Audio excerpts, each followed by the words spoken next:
In the vast emptiness of southern Iraq, long after the thunder of tanks and jets had faded, the war was already considered over. The ground war of Operation Desert Storm had lasted barely 100 hours. Coalition forces declared victory. Soldiers began preparing to go home. To most of the world, the Gulf War ended quickly, cleanly, and decisively. History would remember it as a textbook example of modern warfare: swift, overwhelming, and efficient. But history, as it often does, overlooked what happened after the headlines moved on. In early March 1991, under a pale desert sky, US Army engineers arrived at a remote site known as Khamisiyah. It was not a battlefield. There were no trenches, no burned-out vehicles, no signs of recent fighting. What they found instead was an ammunition storage complex, bunkers and earthen pits filled with Iraqi weapons hastily abandoned during the retreat. For the soldiers tasked with clearing the site, this was routine work: secure the area, identify the munitions, destroy what couldn't be safely transported. It was the quiet, unglamorous cleanup phase of war. The Khamisiyah Pit, as it would later be known, did not stand out. There were no warning signs indicating chemical weapons, no alarm sounded, no protective suits were issued. Intelligence at the time suggested Iraq's chemical arsenal had either been destroyed earlier in the war or moved elsewhere. The men on the ground had no reason to think this site was any different from dozens of others already cleared across the desert. Explosives were placed, distances were measured, standard demolition procedures were followed. When the charges detonated, the blast sent a plume of dust and debris into the air, briefly interrupting the stillness of the desert. Then it settled. No immediate casualties, no visible danger. Another task completed, another site crossed off the list. Officially, nothing of consequence had happened, but wars have a way of leaving behind stories that don't reveal themselves right away. What no one realized at the time was that buried among those conventional munitions were rockets filled with chemical nerve agents, sarin and cyclosarin, remnants of Saddam Hussein's weapons programs. The explosion that destroyed them may also have released something far more dangerous than dust into the atmosphere. A cloud that could not be seen, smelled, or felt. A cloud that drifted silently on the wind. Weather data later suggested that atmospheric conditions that day were ideal for long-distance dispersion. Light winds carried whatever was released far beyond the demolition site, potentially over thousands of coalition troops spread across southern Iraq and northern Saudi Arabia. At the time, no one noticed. Chemical detectors didn't register alarms. Soldiers reported no immediate symptoms. The moment passed without comment, unrecorded in most after-action reports. For years, it remained exactly what it appeared to be, an insignificant footnote in a successful war.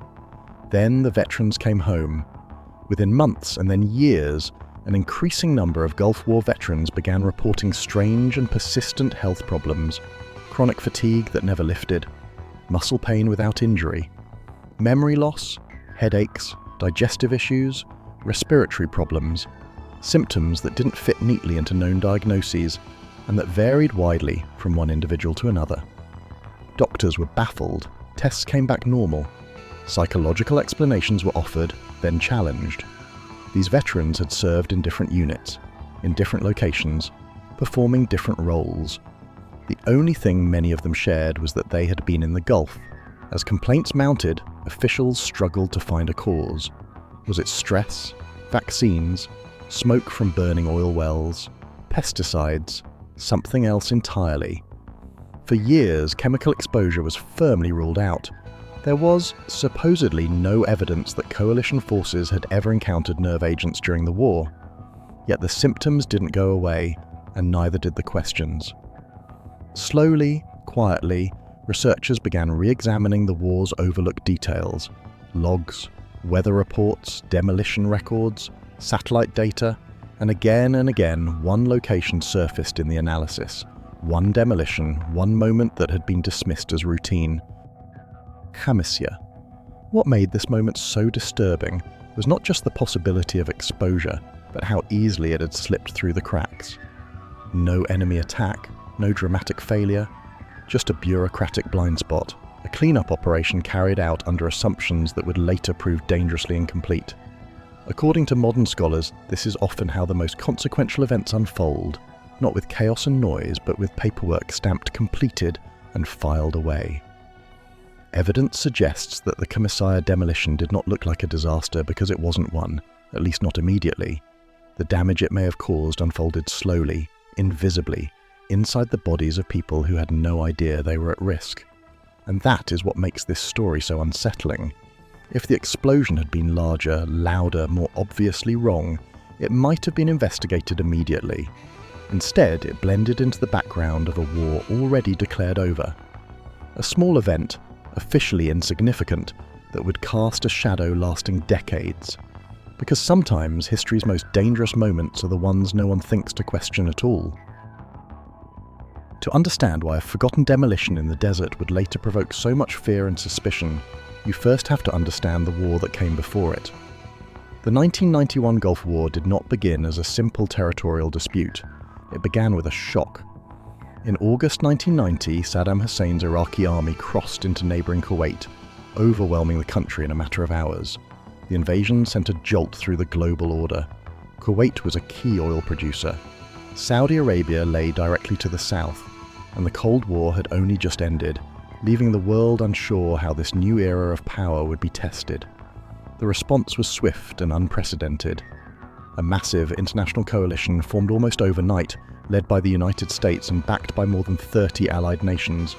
Troops poured into Saudi Arabia in an operation called Desert Shield, intended to deter further Iraqi advances.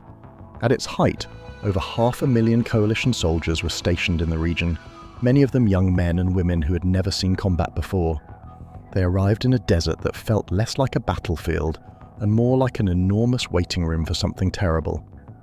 Because the fear wasn't just invasion, it was chemistry. Saddam Hussein was not an unknown quantity.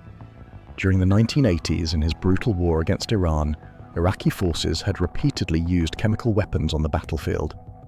Mustard gas, nerve agents, entire Iranian units had been incapacitated in minutes.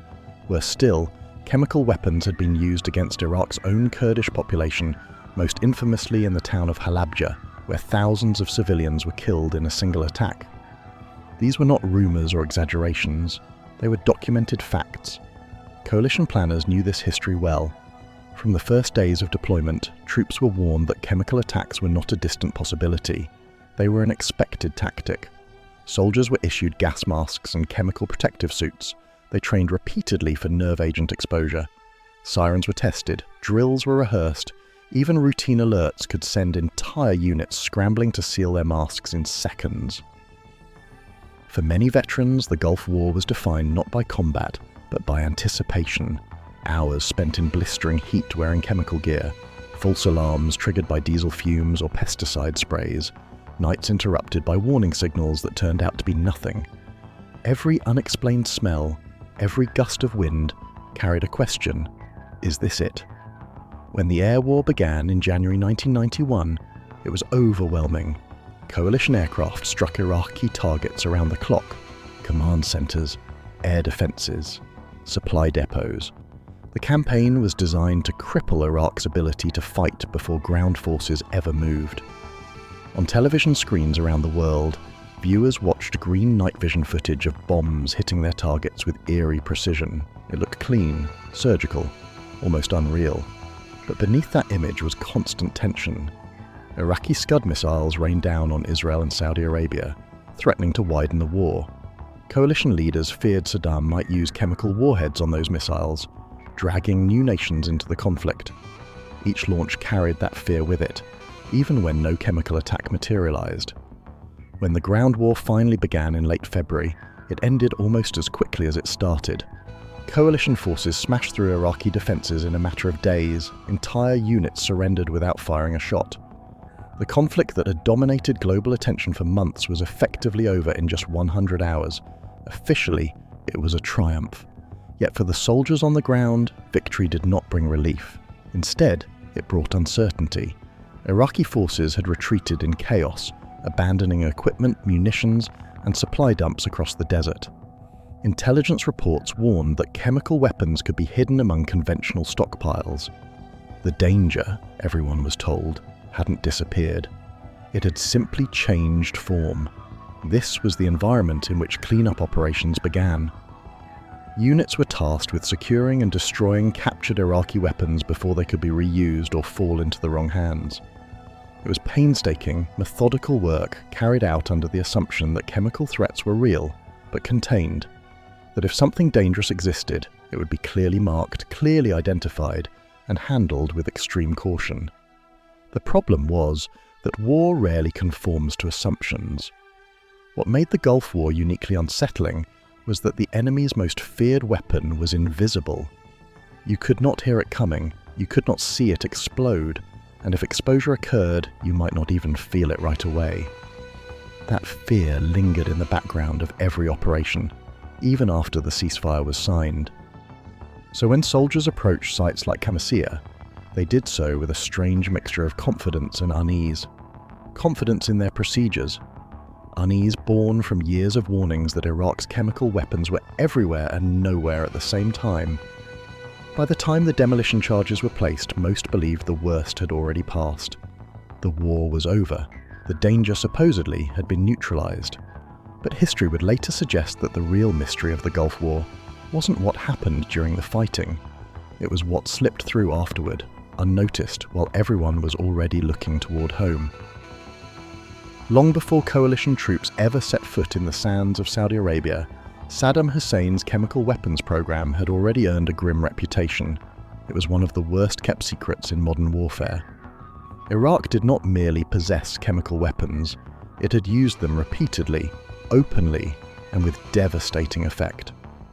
By the time the Gulf War began, the question facing military planners was not whether Saddam had chemical weapons, but how many remained, where they were hidden, and whether he would use them again. The origins of Iraq's chemical arsenal stretched back to the 1970s, when the regime began quietly acquiring precursor chemicals and technical expertise from abroad. Over time, this effort grew into a sprawling network of laboratories, production facilities, storage depots, and delivery systems. By the 1980s, Iraq had become one of the most heavily armed chemical powers in the world. During the Iran-Iraq War, these weapons were deployed on the battlefield with chilling regularity. Iranian troops described sudden convulsions, blindness, and suffocation. Entire defensive lines collapsed not from gunfire, but from gas drifting silently across the trenches. Among the most notorious agents in Iraq's stockpile was mustard gas, a blistering chemical weapon designed not to kill quickly, but to maim. Exposure burned the skin, damaged the eyes, and scarred the lungs, often leaving survivors disabled for life. It was crude, persistent, and terrifyingly effective. But mustard gas was only the beginning. By the late 1980s, Iraqi scientists had moved into the realm of nerve agents, far more lethal and far more difficult to detect. Sarin was at the center of this effort. Colorless, odorless, and deadly in minute quantities, sarin attacks the nervous system, overwhelming the body's ability to regulate breathing and muscle control. Death can occur in minutes.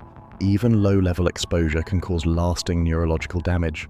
Even more concerning was cyclosarin, a variant of sarin that was more stable and potentially longer-lasting in the environment. Intelligence agencies believed Iraq had weaponized both agents, loading them into artillery shells and rocket warheads designed for battlefield use. These were not experimental weapons. They were tested, stockpiled, and ready. The world saw the consequences of this program most clearly in 1988 in the Kurdish town of Halabja. Iraqi aircraft dropped chemical bombs on their own civilians, killing thousands in a matter of hours. Images of lifeless families frozen where they fell became undeniable proof of Saddam Hussein's willingness to use chemical weapons without restraint. For coalition planners years later, Halabja was not history. It was a warning. As the Gulf War approached, intelligence assessments painted a deeply troubling picture.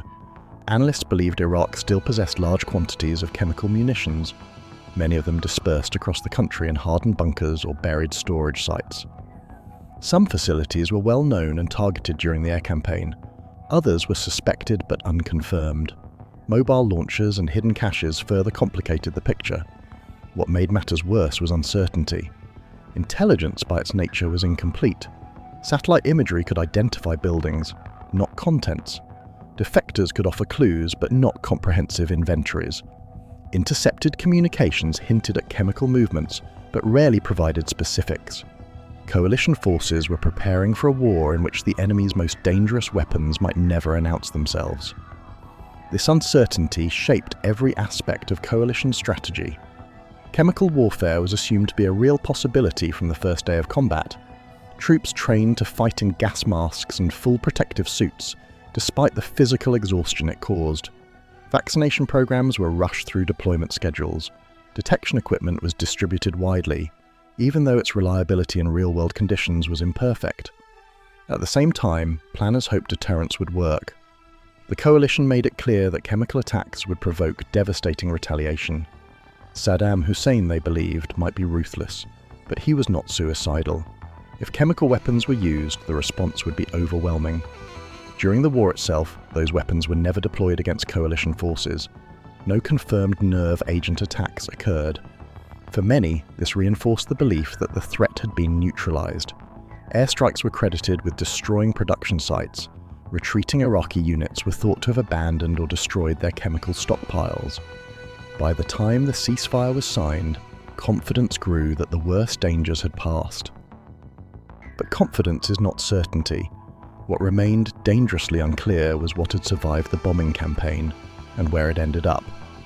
Iraq's chemical weapons program had been vast, redundant, and deliberately concealed. Some storage sites were never directly targeted, others were struck but not inspected. In the chaos of retreat, munitions were moved, buried, or simply left behind, without documentation. Modern scholars argue that this gap between what was known and what was assumed became the war's greatest vulnerability. The absence of chemical attacks during combat was taken as evidence of success, but absence of evidence, as history repeatedly shows, is not evidence of absence. When coalition forces began clearing abandoned weapons sites after the war, they did so under assumptions shaped by intelligence estimates that were, at best, incomplete. Chemical weapons were expected to announce themselves with markings, alarms, or obvious signs of danger. What no one fully accounted for was the possibility that some of the most dangerous munitions would be hidden in plain sight, indistinguishable from conventional arms. By the war's end, Saddam's chemical arsenal was no longer a single, identifiable threat. It was a fragmented mystery scattered across the desert, and within that uncertainty lay the conditions for a disaster no one realized they were walking into. In the days following the ceasefire, the war slipped into a quieter, more methodical phase. Coalition forces were no longer advancing under fire.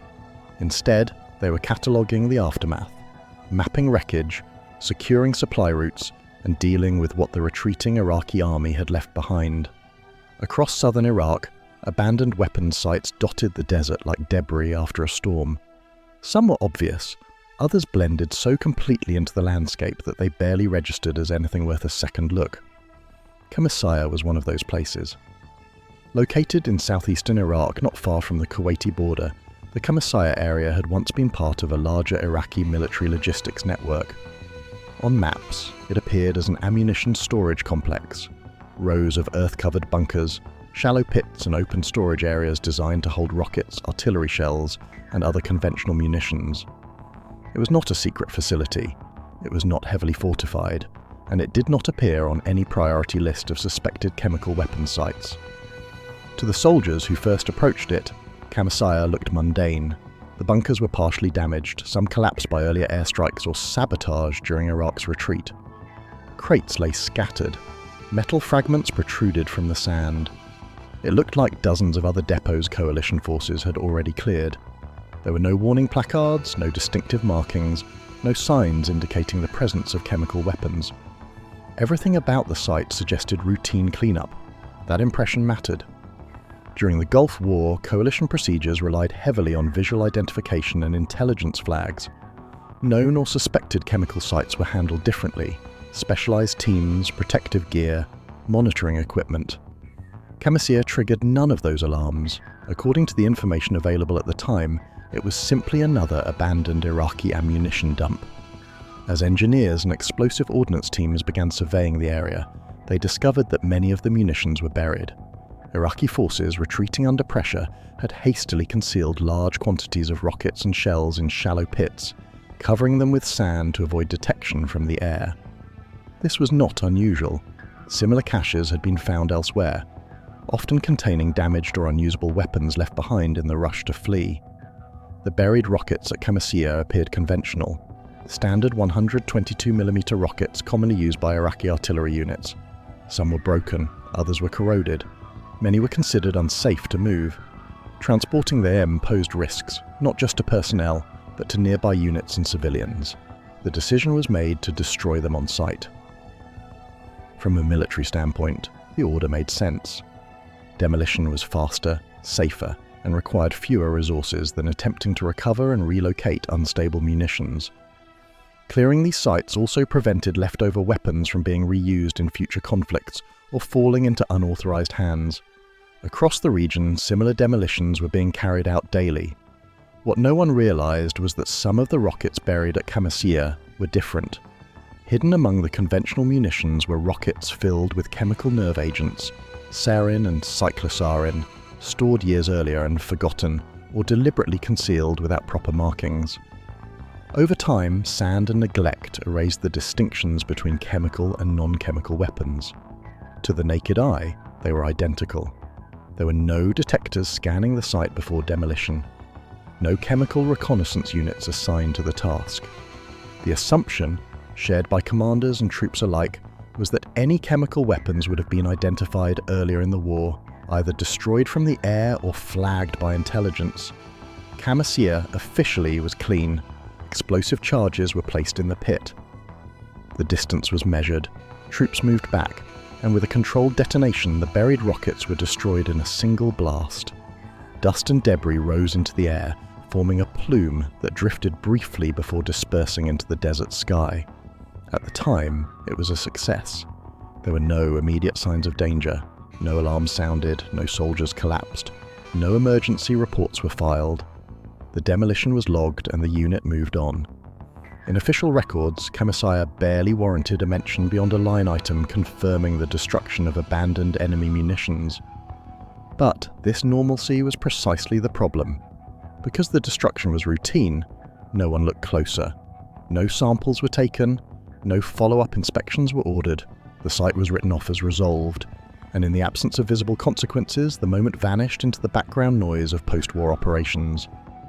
Only years later, when investigators began re-examining forgotten sites and overlooked demolitions, did Khamisiyah re-emerge, not as a battlefield, not as a strategic target, but as a place where assumptions replaced verification and where one of the most dangerous arsenals of the war may have slipped through unnoticed.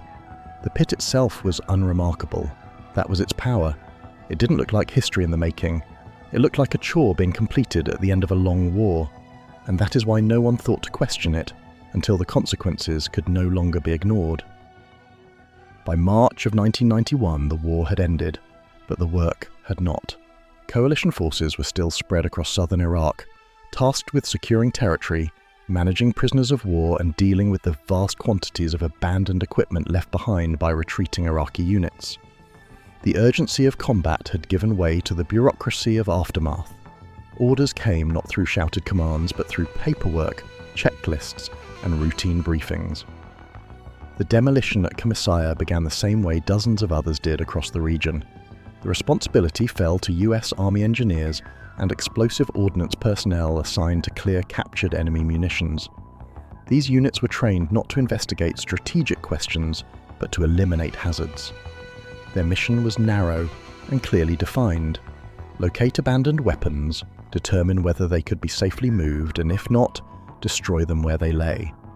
According to operational logs, the site had already been categorized as a conventional ammunition storage area.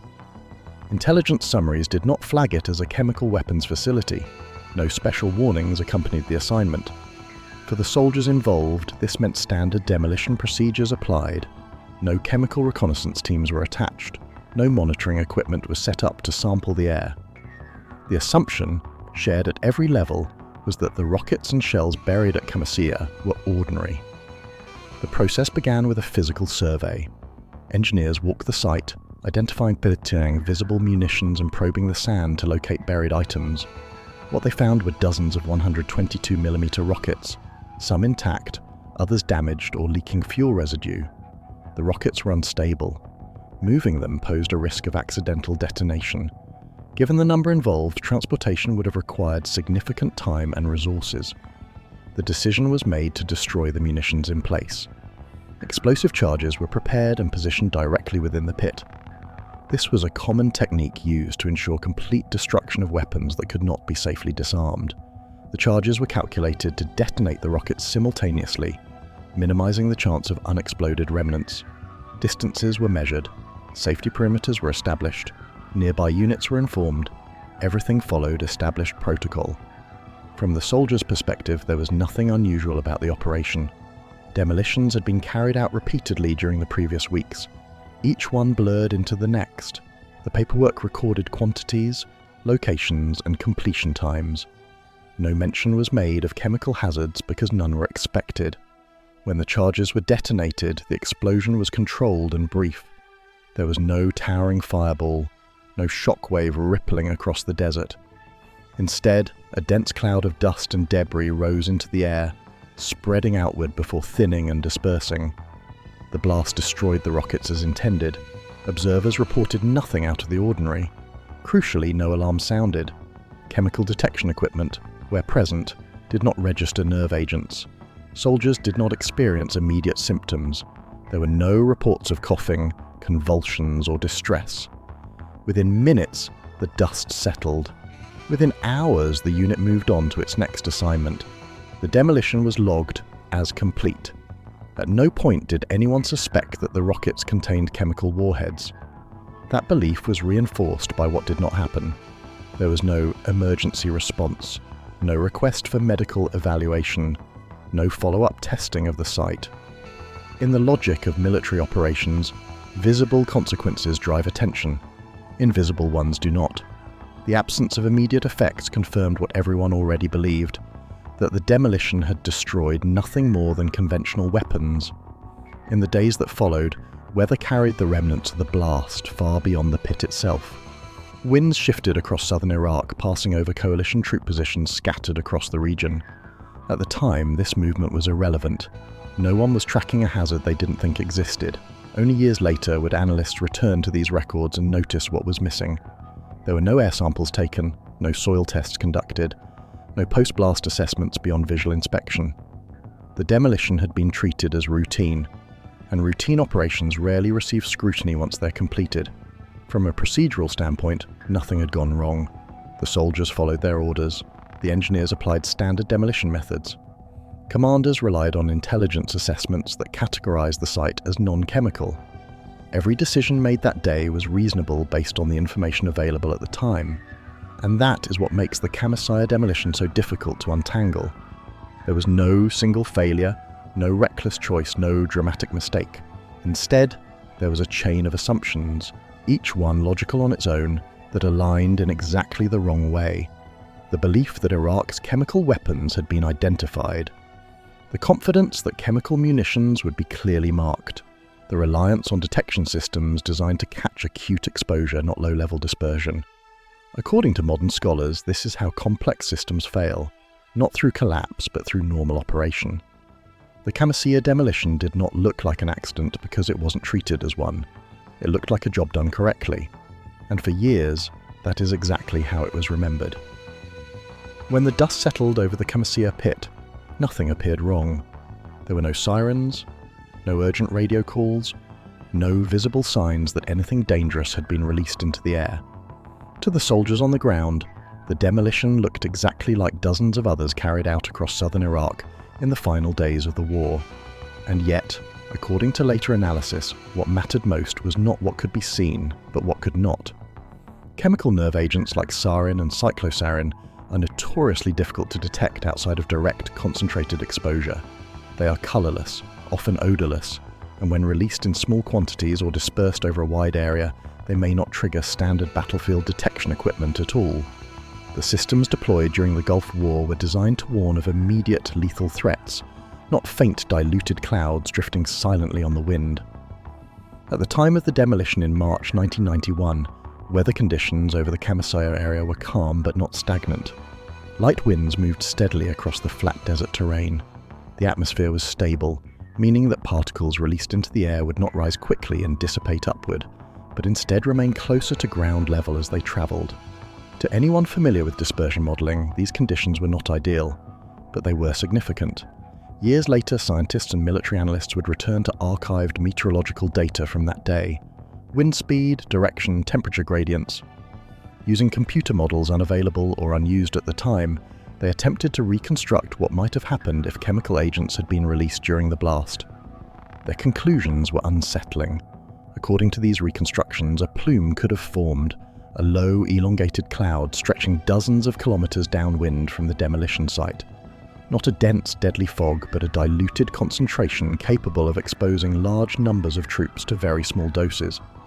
Doses too low to cause immediate collapse, but potentially high enough to affect the nervous system in subtle, long-lasting ways.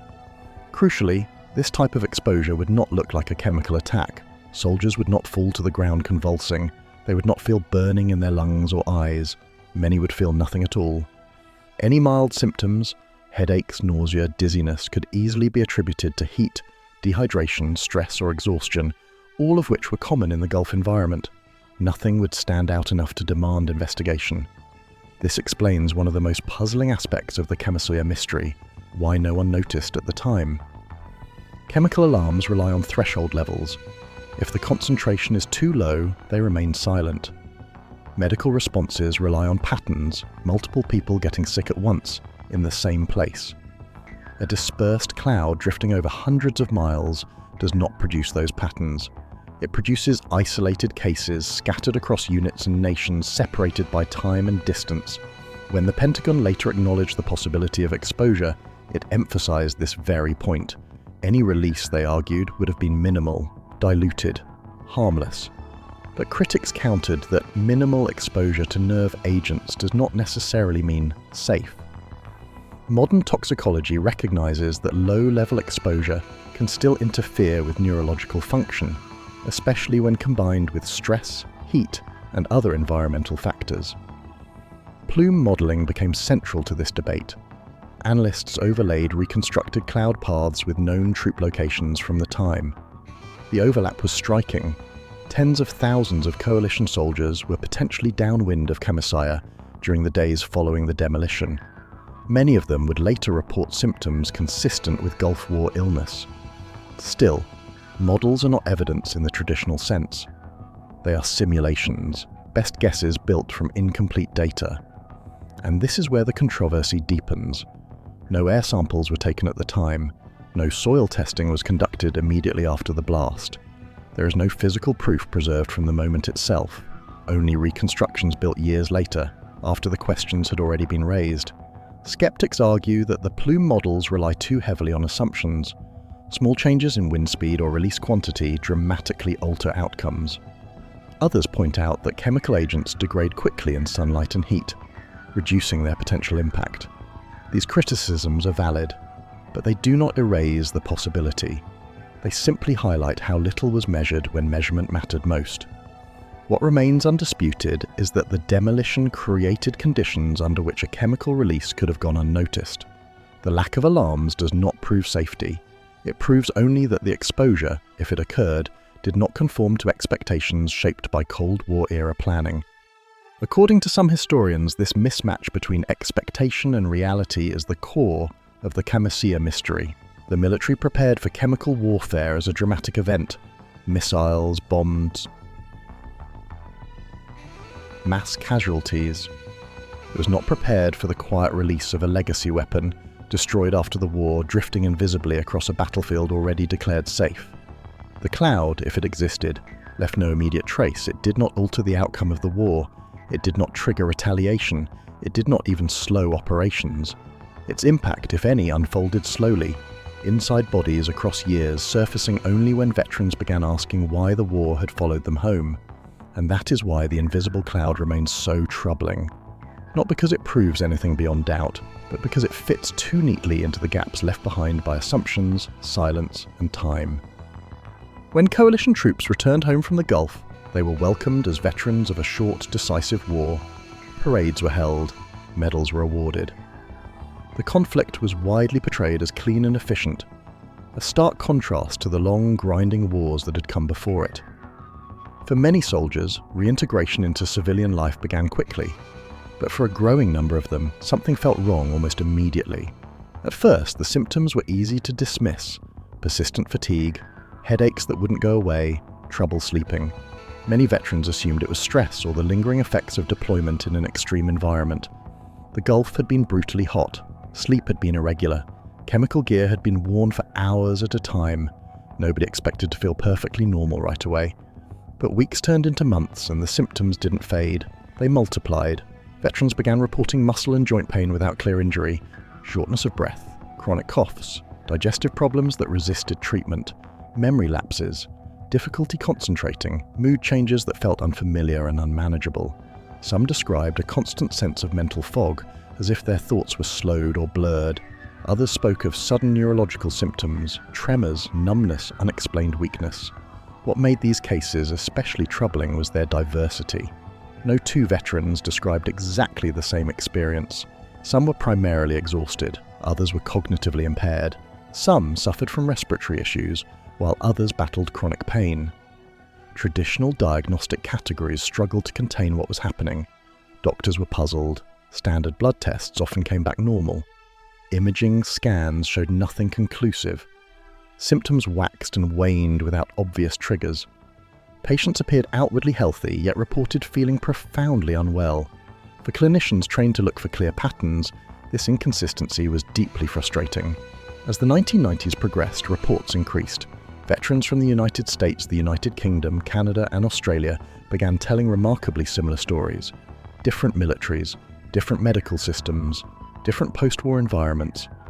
Yet the complaints overlapped in unsettling ways. This was not confined to a single unit or role. Tank crews, infantry, pilots, support personnel. Some had seen combat, others had never fired a shot. Some had been stationed near the front lines, others had worked far behind them. The only unifying factor was service in the Gulf. Veterans started comparing notes. Support groups formed. Advocacy organizations pushed for recognition. The phrase Gulf War Syndrome began circulating, not as an official diagnosis, but as a placeholder for something no one could yet explain. Government agencies initially resisted the term. They argued that the symptoms were too varied to constitute a single illness. Stress, they suggested, could account for many of the complaints. Post-traumatic reactions, even in soldiers who had not experienced direct combat, were offered as a possible explanation. Environmental factors like oil well fires were also investigated, but many veterans rejected these conclusions. They insisted this felt different. This was not trauma relived in nightmares or anxiety triggered by reminders of war. This was something physical, persistent, and deeply disruptive. And for many, it was getting worse. Doctors too began to question early assumptions. Patterns emerged when large numbers of cases were analysed together. Certain symptom clusters appeared more frequently than chance alone would suggest. Neurological complaints in particular stood out. Cognitive dysfunction, memory problems, and chronic fatigue appeared together far more often than expected. Yet proving causation was nearly impossible. There were no biomarkers, no definitive tests. Whatever had happened, it had not left an obvious signature in the body. At least, not one medical science of the time could easily detect. The lack of clear answers took a psychological toll. Many veterans felt dismissed or doubted.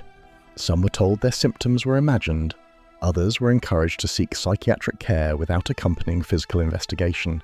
Trust between veterans and institutions began to erode. According to some historians, this period marked a turning point. Gulf War veterans were not just fighting illness, they were fighting disbelief. And that struggle would shape the debate for decades to come. As the decade wore on, the scale of the issue became harder to ignore. Tens of thousands of veterans reported chronic health problems. Studies varied in their conclusions, but none could fully explain why such a large group of relatively young, previously healthy individuals were struggling so profoundly after a brief deployment. The war had ended quickly, but for these soldiers, it had not ended at all. And as researchers continued to search for answers, attention slowly drifted back to the Gulf itself, to exposures that had been dismissed, to incidents that had gone unexamined, to moments that seemed too small to matter at the time.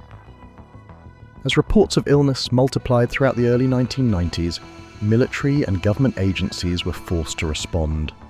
Thousands of veterans were describing symptoms that did not fit established diagnoses, and public pressure was growing. Yet the first official reactions were cautious, fragmented, and often contradictory. Rather than identifying a single cause, authorities offered a wide range of explanations, none of which involved chemical weapons. One of the earliest explanations focused on stress.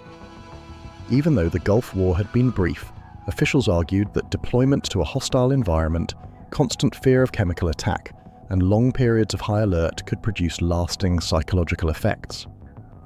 This framing allowed institutions to place Gulf War illness alongside other post-conflict conditions, even in soldiers who had not experienced direct combat.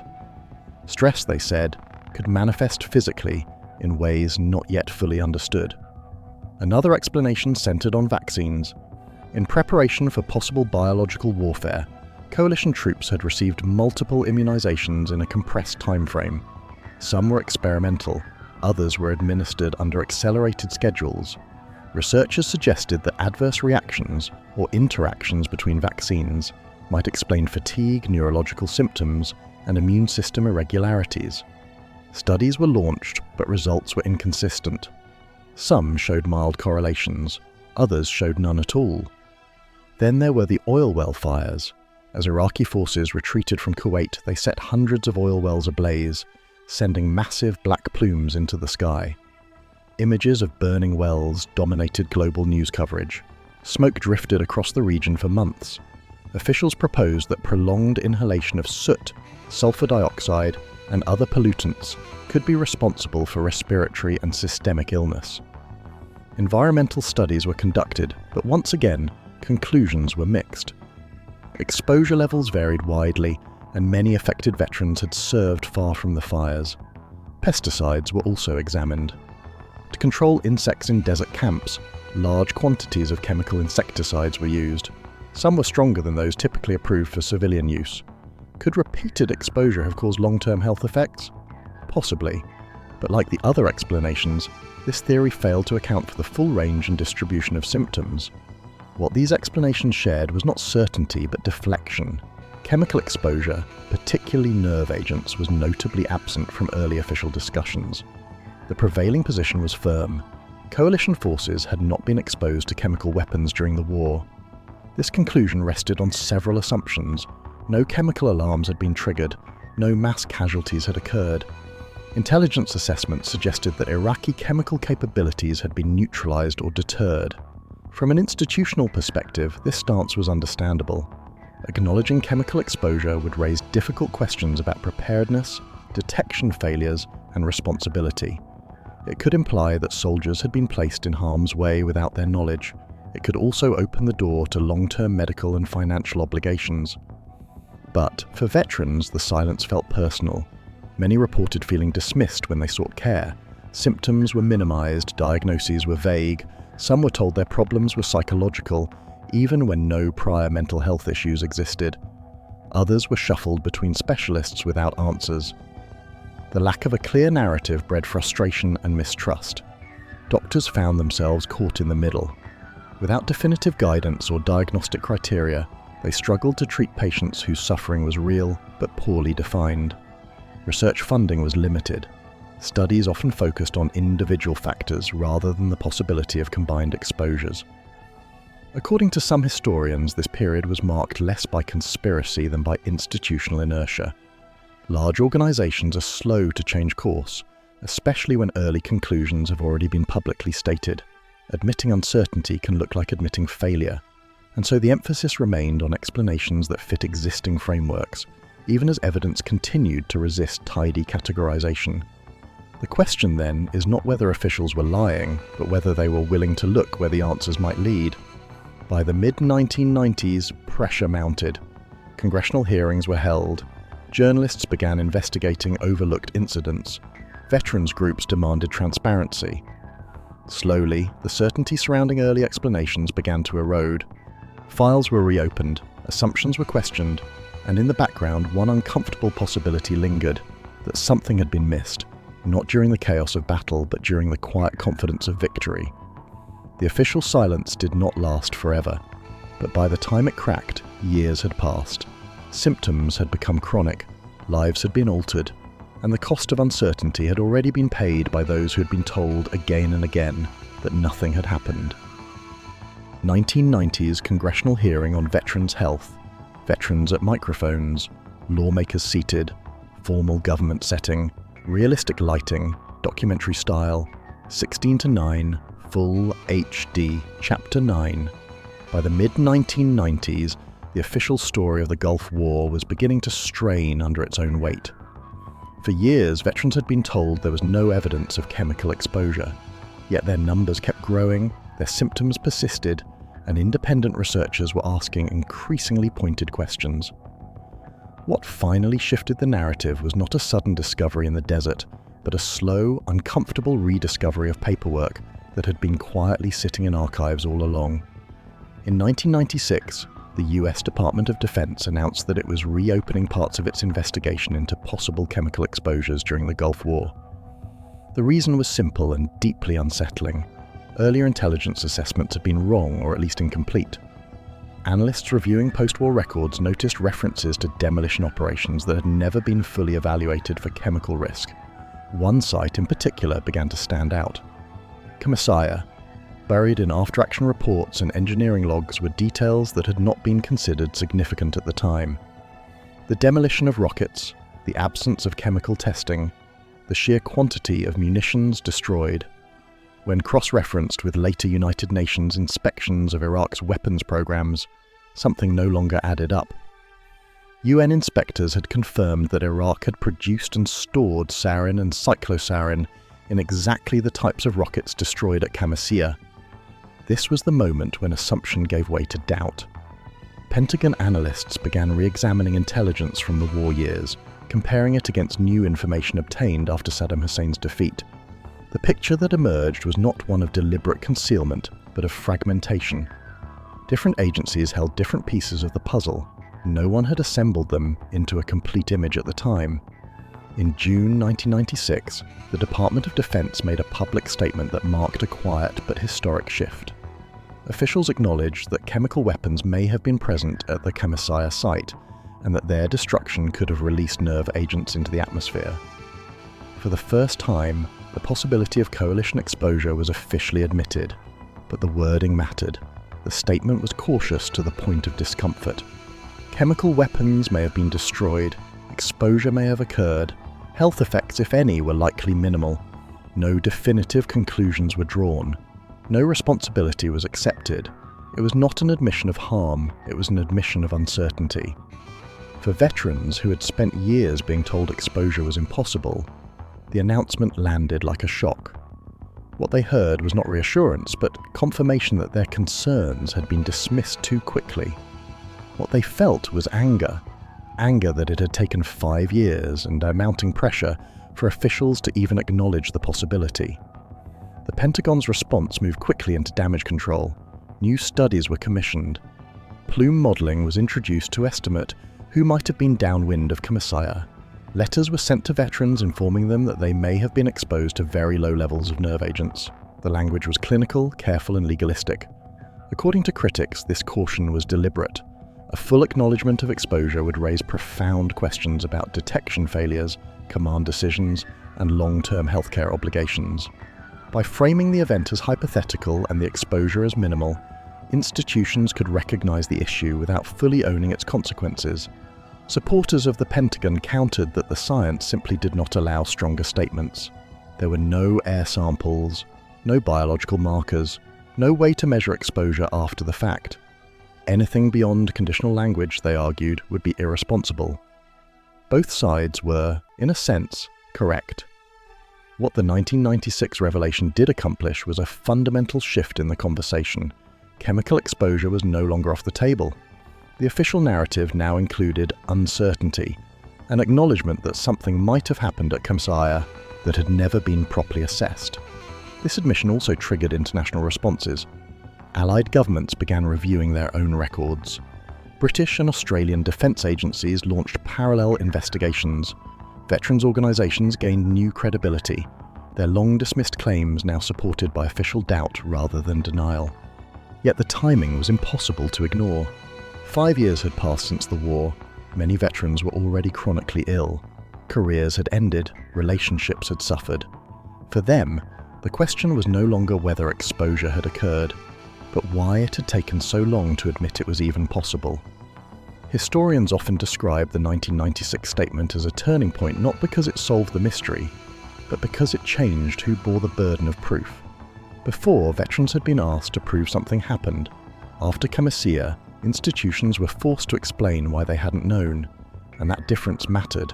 The revelation did not bring closure, it brought scrutiny, it reopened wounds, and it ensured that the story of Khamisiyah would no longer remain buried in the desert, or in forgotten files. The story of unexplained illnesses among military personnel and civilians often collides with the slow-moving gears of bureaucracy.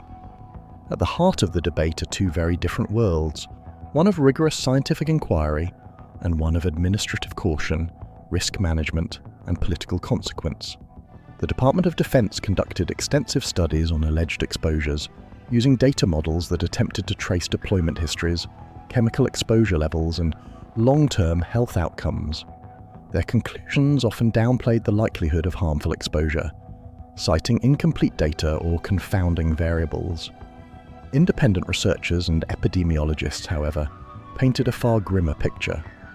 They argued that government studies frequently underestimated the severity of exposure, omitted key clusters of cases, or relied on overly conservative statistical models. These conflicting conclusions created a paradox. Veterans and affected civilians found themselves caught between official reports that said no danger and peer-reviewed studies suggesting real, measurable risks. Data discrepancies were central to the debate. Records of exposure were inconsistent, sometimes contradictory, and often entirely absent for certain regions or timeframes. For example, soil and water samples analysed years later occasionally revealed residues of chemical compounds that were not recorded in military logs. Scientists trying to reconstruct exposure levels faced enormous hurdles, working with incomplete datasets, recollections decades old, and environmental degradation that erased some traces entirely. Even the methods themselves were controversial. Some epidemiologists criticised the DoD's reliance on large-scale cohort studies that averaged data across thousands of individuals, arguing that this diluted the evidence of localised exposure events. Independent researchers often preferred more granular approaches, mapping illnesses to specific units, bases, or missions. Yet these studies, while detailed, were sometimes dismissed by authorities for lacking statistical power or for relying on self-reported symptoms. The tension between thorough science and bureaucratic caution created a landscape in which the truth became difficult to discern. Political and legal pressures only intensified the complexity. Government agencies faced liability concerns and the potential cost of acknowledging widespread exposure. Public health agencies wrestled with the challenge of issuing warnings based on uncertain evidence, balancing precaution against panic. Meanwhile, whistleblowers and veteran advocacy groups highlighted cases where evidence seemed to be deliberately obscured, delayed, or ignored.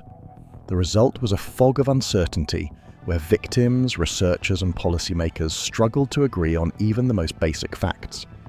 In some ways, the story mirrors countless historical cases where science clashes with administrative inertia.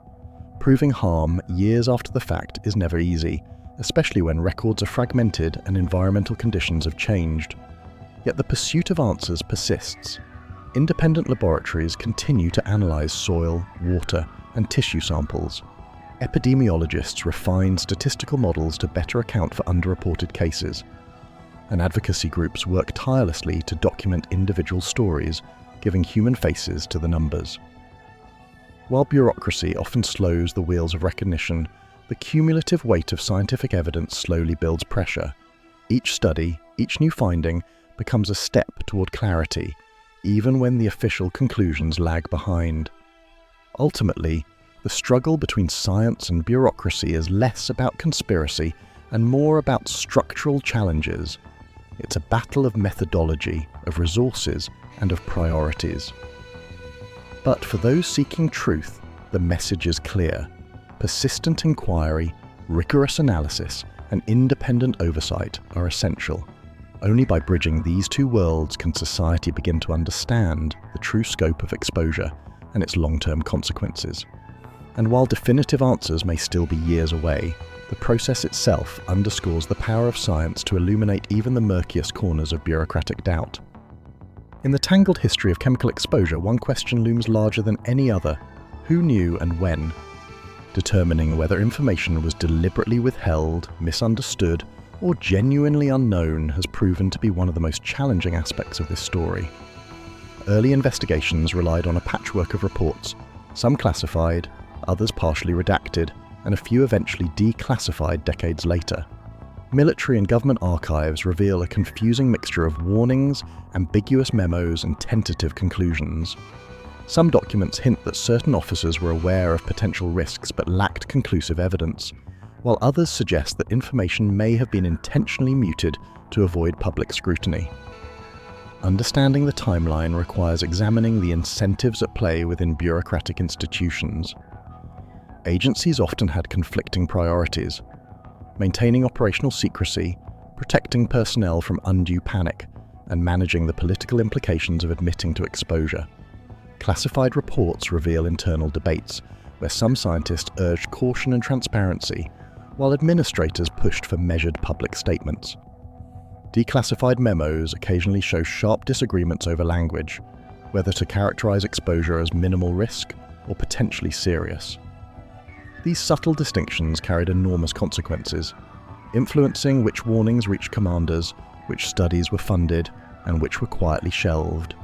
Miscommunication and misunderstanding also played a role. Some early studies relied on incomplete data, faulty instruments, or assumptions that later proved inaccurate. Researchers and field officers often faced environmental conditions that made precise measurement nearly impossible. Extreme heat, chemical instability, and logistical constraints meant that estimates were often just that: estimates. In other cases, local knowledge existed, but failed to make its way up the chain of command. Accounts from base personnel and early whistleblowers describe situations where concerns were reported verbally, but never formally documented, creating gaps that would later be interpreted as suppression. The impact of declassification cannot be understated. Once previously sealed documents became available to historians and journalists, patterns emerged that had been invisible to contemporaries. Memos, internal briefings, and correspondence revealed not just scientific uncertainty, but also institutional hesitation. A recurring theme was the tension between the public narrative and operational reality. Official statements tended to emphasize safety and control, while internal communications reflected ongoing uncertainty and debate. It became clear that the question of who knew is never simple. Knowledge exists on a spectrum, shaped by access to information, trust in data, and competing priorities within an organization. Institutional incentives further complicate the story. Agencies had reputations to protect, budgets to defend, and legal liabilities to consider. Acknowledging the possibility of harm could trigger expensive claims, loss of public confidence, or political backlash. This structural pressure sometimes led to cautious language that understated risk, delayed further study, or required additional verification before information was shared externally. From the perspective of outsiders, this appears as obfuscation. From the perspective of insiders, it often reflected procedural prudence. Ultimately, the historical record shows a mixture of genuine ignorance, cautious misrepresentation, and occasional suppression. The lesson is not one of conspiracy alone, but of systemic complexity. By piecing together declassified reports, memos, and witness testimony, researchers today can trace the arc of awareness over time. While some questions remain unresolved, the broader pattern reveals how information flows or fails to flow within powerful institutions. The story of who knew and when is a cautionary tale about transparency, accountability, and the human tendency to prioritize certainty over urgency, even when lives may hang in the balance. The The story of chemical exposure is not only about scientific debates and bureaucratic caution, it is profoundly a human story. Veterans who served in affected regions often returned home with mysterious symptoms: chronic fatigue, neurological disorders, gastrointestinal issues, and respiratory complications. For years, many of these men and women struggled to obtain medical recognition, facing skepticism from doctors, military administrators, and insurance agencies. The uncertainty surrounding Gulf War illness left many without answers, unsure if their conditions were the result of service, environmental exposure, or other factors entirely. As frustration grew, veterans began organizing themselves into advocacy groups, seeking collective strength to challenge institutional inertia. These groups worked to document cases, collect medical evidence, and raise public awareness. They held press conferences, wrote letters to Congress, and shared personal stories in forums that captured media attention. Their efforts slowly forced the issue into public consciousness, revealing the scope and severity of the problem. What was once treated as anecdotal or exaggerated became a national discussion about responsibility, care, and justice. Legal battles soon followed. Lawsuits were filed against the Department of Defense, pharmaceutical contractors, and other entities associated with chemical exposure. Courts were faced with a difficult task, evaluating claims decades after exposure, often in the absence of fully conclusive scientific data. Legal strategies varied. Some cases relied on the testimony of veterans and independent researchers, while others leaned on expert panels to assess the likelihood that chemical exposure caused specific illnesses. Many lawsuits were dismissed or delayed due to procedural hurdles, but each case contributed to a growing body of documentation and public scrutiny. Policy changes began to reflect these pressures. The Department of Veterans Affairs gradually expanded definitions of service-related illnesses, enabling more veterans to qualify for medical treatment and disability benefits. Screening programs were introduced to identify Gulf War illness among returning personnel, and funding was allocated for long-term epidemiological studies. While the pace of change was slow, it represented a recognition, albeit partial, that institutional systems must respond to the human cost of exposure, not just the scientific debates that had dominated earlier years. The emotional and psychological toll on veterans cannot be overstated. Many suffered in silence, unable to prove the source of their ailments, facing social stigma and grappling with the frustration of delayed recognition. Families were affected as well, as spouses and children witnessed the deterioration of health and the bureaucratic obstacles that prevented timely care. Advocacy organizations often provided not just legal guidance but also community support, offering networks where veterans could share experiences and find validation. These human stories helped shape the narrative of Gulf War illness as more than an abstract policy issue. It became a story about dignity, justice, and acknowledgement. Today, the legacy of these struggles continues to evolve. Lawsuits have influenced policy, declassified documents provide new evidence, and medical research continues to refine understanding of chemical exposure's long-term effects. While some questions remain unresolved, the cumulative impact of veterans' advocacy has reshaped official recognition and care protocols. Veterans who once felt invisible are now central to ongoing conversations about military responsibility and the intersection of health, science, and law. The story of recognition is not only about establishing facts, it is about ensuring that those who served are not forgotten, that their suffering is acknowledged, and that institutional systems are held accountable for providing care and justice. Even decades after initial exposure, the story of chemical incidents in conflict zones remains unfinished.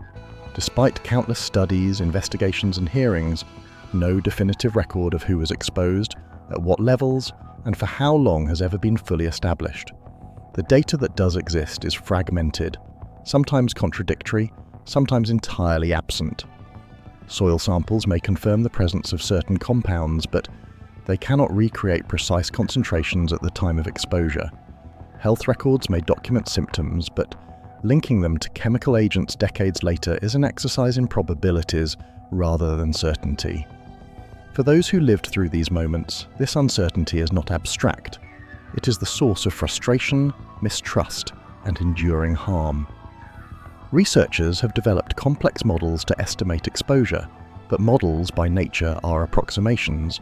They rely on assumptions about environmental conditions, individual susceptibility, and the persistence of chemicals in different contexts. Each model produces a slightly different picture, leaving policymakers and medical professionals to make decisions without absolute evidence. For veterans and civilians affected, the result is a liminal space where acknowledgement is partial and validation feels incomplete. Some symptoms are recognized officially, others remain categorized as undiagnosed or contested, leaving lives permanently altered by events that were never thoroughly documented. Part of the ongoing mystery lies in institutional and systemic gaps. At the time, few mechanisms existed to record precise exposure or to monitor the health of individuals in real time. Paper logs were incomplete, reporting standards varied widely, and environmental monitoring was rudimentary by modern standards. Even where observations were made, the language of reports often emphasized caution, underestimating risk, or using qualifiers that would later become contentious. As a result, historians, scientists, and advocates must piece together a puzzle with missing pieces, working backwards from effects to potential causes, rather than the other way around. Public perception has also played a role in shaping the narrative. Stories of suffering, delayed recognition, and bureaucratic inertia have made the mystery both tragic and emblematic. Documentaries, books, and advocacy campaigns recount individual cases, providing human faces to statistical probabilities. Each story illustrates the tension between lived experience and official record, underscoring that the absence of conclusive data does not equate to the absence of harm. It also reminds us that institutional systems are only as effective as the mechanisms put in place to observe, document, and act when events occur. Today, the mystery persists, but progress is measurable in subtler ways. Ongoing research continues to refine models and to explore correlations between exposure and long-term health outcomes. Veterans advocacy has ensured that policy gradually adapts to accommodate uncertainty, providing care and recognition even in the absence of perfect evidence. Declassified documents and investigative journalism offer glimpses into past decisions, debates, and omissions, yet no universal agreement exists, and perhaps never will. The story remains open-ended, a combination of probabilities, personal histories, and institutional memory, all intersecting in ways that defy simple explanation. Ultimately, the unresolved nature of this mystery is itself a lesson. It reveals the limits of record-keeping, the fragility of memory, and the consequences of moments overlooked in real time. For those affected, it is a reminder that life can be altered by events no one thought to document properly. For researchers and policymakers, it is a cautionary tale about the importance of thorough documentation, transparent investigation, and the human cost of uncertainty. The story may have no clean ending, but it is a living reminder that understanding and accountability require vigilance, curiosity, and compassion, even when definitive answers remain just out of reach. Sometimes history is shaped not by grand battles or headline events, but by the small, easily overlooked moments. A minor demolition in a remote desert, a single act intended to clear munitions or infrastructure, has left a shadow that stretches across decades. What was once a routine military procedure has become the center of one of the Gulf War's most enduring controversies. No dramatic explosions captured in photographs, no dramatic heroics, just a pit, a crater, and the lingering uncertainty about what exactly occurred, who was affected, and how it continues to impact lives today. The irony is stark. Events designed to be controlled, safe, and temporary have rippled outward in ways no one anticipated. Chemical exposure, incomplete records, and bureaucratic caution collided with human vulnerability, leaving questions unanswered and veterans seeking explanations long after the fact. Scholars, journalists, and advocacy groups have attempted to reconstruct what happened, combing through declassified reports, eyewitness accounts, and scientific data. Yet even with decades of investigation, no definitive narrative has emerged. The small pit, quiet at the time, has grown into a symbol, a reminder that even minor actions can have consequences far beyond immediate perception.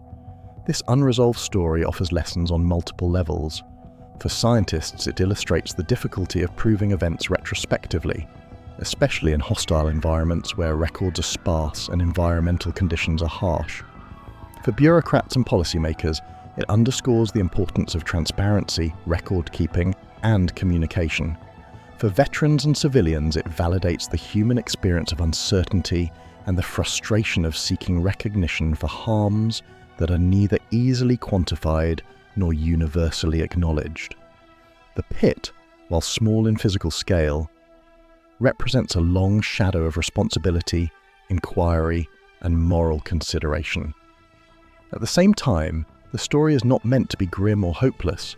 While official recognition and definitive evidence have lagged, progress has been made.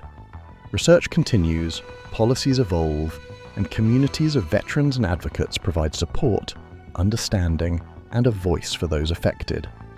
The narrative reminds us that history is not static. It is a living record shaped by those who observe, question, and persist in uncovering truth. What began as a small, seemingly inconsequential demolition has become an enduring lesson in vigilance, care, and the unpredictable consequences of human actions. As we conclude this chapter, it is worth reflecting on the broader themes that run through this story. The tension between science and bureaucracy, the complexity of memory and record-keeping, and the resilience of those who demand acknowledgement and care. History often remembers battles, treaties, and decisive moments, but sometimes it is the forgotten or overlooked incidents that leave the deepest imprint. The pit in the desert is one such moment, a quiet testament to lives altered, questions left unanswered, and the ongoing pursuit of understanding. Thank you for joining this exploration of a story that, despite its ambiguity, continues to resonate. If you found this journey through history and mystery compelling, consider supporting the channel by liking and subscribing. Share this video with fellow history and mystery enthusiasts, and don't forget to check out the other channels for more deep dives into events that challenge our understanding of the past. Even a small act, like a click, a share, or a discussion, helps keep these stories alive and ensures that the lessons of history continue to be learned.